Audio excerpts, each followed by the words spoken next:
Good morning students. आज की class में हम लोग effective nuclear charge, screening effect अथवा शील्डिंग इफेक्ट के बारे में बात करेंगे। इफेक्टिव न्यूक्लियर चार्ज की यदि बात की जाए तो इसके लिए हमें एक मल्टी इलेक्ट्रॉन एटम का एग्जाम्पल लेना पड़ेगा, जिसमें हम वहाँ पर न्यूक्लियर चार्ज के बारे में बता सकते हैं।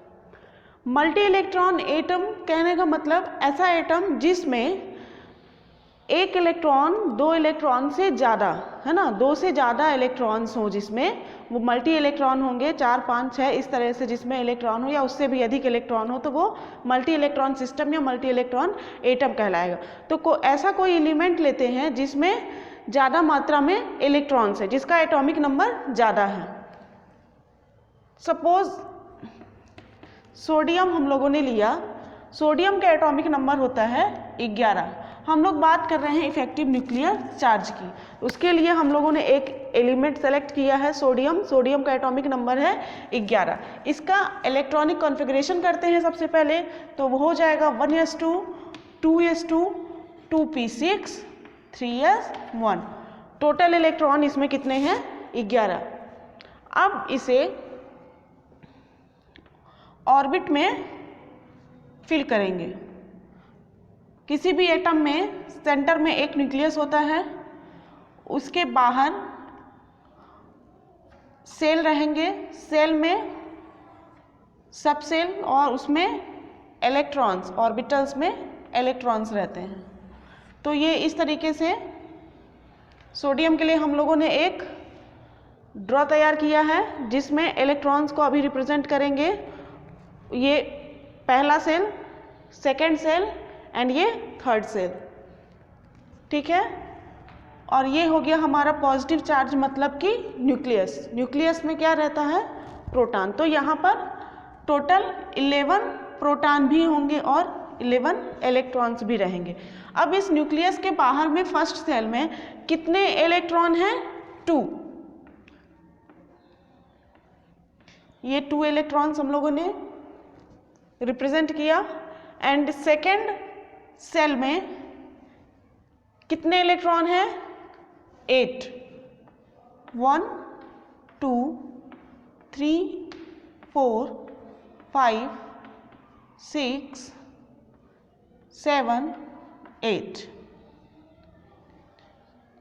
टोटल 8 इलेक्ट्रॉन यहाँ पर हम लोगों ने लिखा है। और आउटर मोस्ट ऑर्बिटल में 1 इलेक्ट्रॉन है। ये सारे इलेक्ट्रॉन ऑर्बिटल्स में हैं, जिसे हम लोगों ने न्यूक्लियस के चारों तरफ एक एक करके रिप्रेजेंट किया है। तो इफेक्टिव न्यूक्लियर चार्ज की यदि बात की जाए तो जो सेंटर में न्यूक्लियस है, ये न्यूक्लियस पॉजिटिव चार्ज रखता है, और जो इसके बाहर इलेक्ट्रॉन है, इलेक्ट्रॉन यहाँ पर निगेटिव चार्ज रखता है। दोनों का चार्ज अपोजिट है, एक पॉजिटिव और एक निगेटिव है। तो उनके बीच अट्रैक्शन, फोर्स ऑफ अट्रैक्शन लगेगा। पॉजिटिव और सेकेंड सेल के इलेक्ट्रॉन के बीच भी अट्रैक्शन फोर्स लगेगा, and positive and third cell के इलेक्ट्रॉन्स के बीच भी अट्रैक्शन फोर्स लगेगा। तो ये सभी न्यूक्लियर चार्ज को एक्सपीरियंस करते हैं। न्यूक्लियस, नाभिक का आकर्षण सभी के साथ बना रहता है, जिसके कारण इलेक्ट्रॉन आपस में बंधे रहते हैं, इस न्यूक्लियस के कारण ही। चूंकि न्यूक्लियस पे पॉजिटिव चार्ज है, इलेक्ट्रॉन पर निगेटिव चार्ज है, सारे इलेक्ट्रॉन नाभिक की तरफ आकर्षित होते हैं और वो आपस में बंधे रहते हैं किसी एक एटम में। लेकिन जो न्यूक्लियस के जस्ट बाहर वाला ऑर्बिटल है, यहाँ पर 2 इलेक्ट्रॉन हमें दिख रहे हैं। इस इलेक्ट्रॉन और इस नाभिक के बीच में डायरेक्ट अट्रैक्शन है, कोई भी इलेक्ट्रॉन इनके बीच में नहीं है, या कोई दूसरा सेल यहाँ पर नहीं है। तो इनका जो न्यूक्लियर अट्रैक्शन होगा वो सबसे ज़्यादा होगा।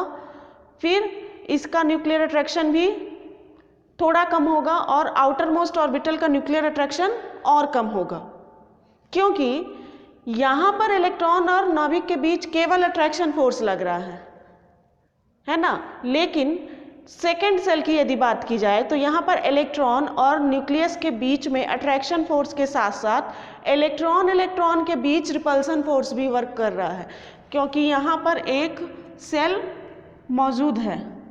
सेकेंड सेल और न्यूक्लियस के बीच में एक सेल में इलेक्ट्रॉन, एक ऑर्बिटल में इलेक्ट्रॉन प्रेजेंट है और इस इलेक्ट्रॉन पे निगेटिव चार्ज है एंड सेकेंड ऑर्बिट के इलेक्ट्रॉन पर भी नेगेटिव चार्ज है। तो यहाँ पर रिपल्सन फोर्स भी काम करता है, जिसके कारण ये इलेक्ट्रॉन का, इस ऑर्बिटल का इलेक्ट्रॉन जो न्यूक्लियर चार्ज इसको एक्सपीरियंस करना चाहिए उससे कुछ कम न्यूक्लियर चार्ज को वो एक्सपीरियंस कर पाता है, क्योंकि यहाँ पर एक ऑर्बिटल या एक ऑर्बिट और है इन दोनों के बीच में, न्यूक्लियस एंड सेकेंड सेल के बीच में, जिसके कारण इसका जो ओरिजिनल न्यूक्लियर चार्ज होता है वो उसको अनुभव ना करके उससे कुछ कम न्यूक्लियर चार्ज को एक्सपीरियंस करता है। इसी तरीके से आउटर मोस्ट इलेक्ट्रॉन की भी यदि बात की जाए तो जो बाहरी कक्षा का इलेक्ट्रॉन है, ये जो बाहरी कक्षा का इलेक्ट्रॉन है और ये जो नाभिक है, इन दोनों के बीच में अट्रैक्शन फोर्स तो है ना, जिसके कारण ये इससे जुड़ा रहता है, लेकिन साथ ही साथ रिपल्सन फोर्स भी है, क्योंकि आउटर मोस्ट बाहरी कक्षा के इलेक्ट्रॉन और नाभिक के बीच में दो ऑर्बिट के इलेक्ट्रॉन अभी है, जिसके कारण न्यूक्लियर चार्ज जो ये इलेक्ट्रॉन अनुभव करता वो कम हो जाता है। बाहरी कक्षा के इलेक्ट्रॉन को जो जिस न्यूक्लियर चार्ज का, जिस नाभिकीय आवेश का उसको अनुभव करना चाहिए वो उस नाभिकीय आवेश को अनुभव नहीं कर पाता है, उससे कम नाभिकीय आवेश को वो अनुभव करता है, क्योंकि बाहरी कक्षा के इलेक्ट्रॉन और नाभिक के बीच में दो ऑर्बिटल्स के इलेक्ट्रॉन प्रेजेंट होते हैं और वो न्यूक्लियर चार्ज या नाभिक और इलेक्ट्रॉन के बीच के अट्रैक्शन को कम कर देते हैं, क्योंकि वहाँ पर इलेक्ट्रॉन इलेक्ट्रॉन के बीच रिपल्सन भी होता है, लेकिन ये रिपल्सन फोर्स जो होता है वो अट्रैक्शन की तुलना में कम होता है, लेकिन कहीं ना कहीं वो बाहरी कक्षा के इलेक्ट्रॉन के द्वारा अनुभव किए जाने वाले नाभिकीय आवेश को घटा देते हैं, है ना। जो अनुभव बाहरी कक्षा के इलेक्ट्रॉन के द्वारा करना चाहिए उससे कुछ कम मात्रा में वो नाभिकीय आवेश का अनुभव कर पाते हैं, जिसे हम इफेक्टिव न्यूक्लियर चार्ज ही कहते हैं, है ना। यदि बीच में ये दोनों ऑर्बिटल नहीं रहते या ये दोनों सेल नहीं रहते तो इसके द्वारा पूरा नाभिकीय आवेश अनुभव किया जाता, लेकिन यहाँ पर दो ऑर्बिट बीच में है, जिसके कारण इसके द्वारा जो अनुभव किया जा रहा है नाभिकीय आवेश उसकी मात्रा कम हो जाती है और वही जेड इफेक्टिव कहलाता है या इफेक्टिव न्यूक्लियर चार्ज कहलाता है। अब यहाँ पर यदि जेड इफेक्टिव हमें निकालना है तो उसके लिए हम लोग क्या लिख सकते हैं, Z effective equal to Z actual minus S. ये हो गया प्रभावी नाभिकीय आवेश, ये हो गया वास्तविक नाभिकीय आवेश और यह हो गया हमारा स्क्रीनिंग कांस्टेंट। ये स्क्रीनिंग कांस्टेंट स्क्रीनिंग इफेक्ट से जुड़ा हुआ है या शील्डिंग इफेक्ट से जुड़ा हुआ है। तो अभी तो प्रभावी नाभिकीय आवेश समझ में आ गया कि क्या है ना। बाहरी कक्षा के इलेक्ट्रॉन के द्वारा नाभिकीय आवेश का अनुभव पूरी तरीके से नहीं हो पाता, वह कुछ कम नाभिकीय आवेश का अनुभव करता है, जो कि इफेक्टिव न्यूक्लियर चार्ज कहलाता है। क्यों कम अनुभव करता है?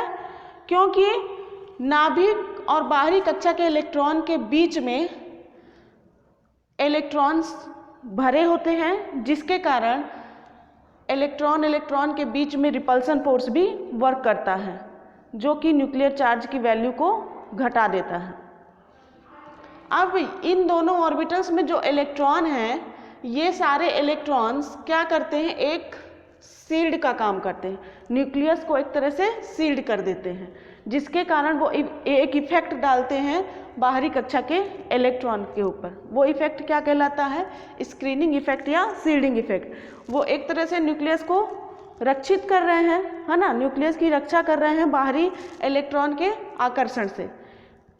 तो इसी प्रभाव के कारण इस इलेक्ट्रॉन का न्यूक्लियर चार्ज का वैल्यू जो होता है वो थोड़ा कम हो जाता है ओरिजिनल न्यूक्लियर चार्ज की वैल्यू से, जो कि इफेक्टिव न्यूक्लियर चार्ज कहलाता है। और इस इलेक्ट्रॉन के लिए जो इफेक्ट काम कर रहा है, सीडिंग इफेक्ट, उसके लिए स्क्रीनिंग कांस्टेंट S ये लिखा गया है। ये जो S है वो इस इलेक्ट्रॉन का सीडिंग इफेक्ट का सीडिंग कांस्टेंट है।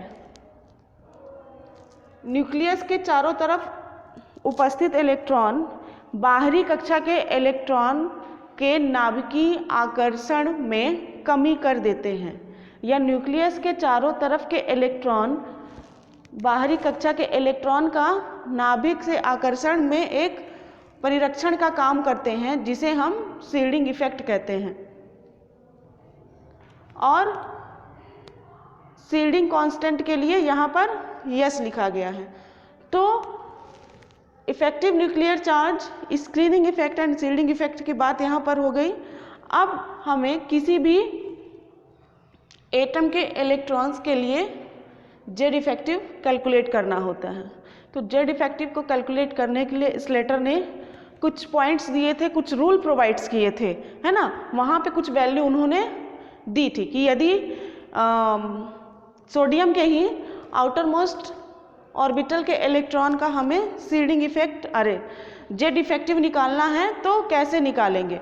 वहाँ पर उन्होंने कुछ पॉइंट्स बताए थे कि यदि उसी ऑर्बिटल में कुछ इलेक्ट्रॉन और है तो उसके लिए किस वैल्यू का मल्टीप्लिकेशन करेंगे। ये सारी चीज़ें हैं 2-3 पॉइंट्स में, जिसको हम नेक्स्ट लेक्चर में कवर करेंगे। तब तक के लिए धन्यवाद।